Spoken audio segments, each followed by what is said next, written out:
એમાં પછી અમીર હોય, ગરીબ હોય કે મધ્યમ વર્ગ હોય કે એ આપણે જોવાનું નથી રહેતું. પણ જે નિયમો બનાવેલા છે, જે મર્યાદાઓ રાખેલી છે રાઈટ ટુ એજ્યુકેશનમાં, જે આમાં વધારો કરવામાં આવ્યો, લગભગ 6 લાખ આસપાસથી ઇન્કમ કરવામાં આવી છે. જે માતા પિતાની 6 લાખ સુધીની ઇન્કમ હોય એ પણ આરટીઈમાં પોતાના બાળકનું ફોર્મ ભરી શકશે. એ બહુ સારો નિર્ણય હતો.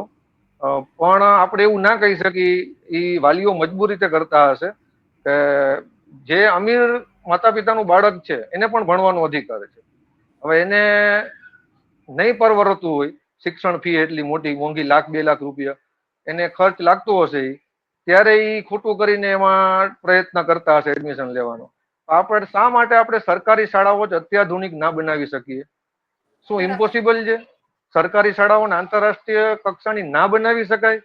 આપણા દેશમાં જેવા ઘણા બધા ઉદાહરણો છે કે બહુ ઓછા સમયની અંદર સરકારી શાળાઓ છે આંતર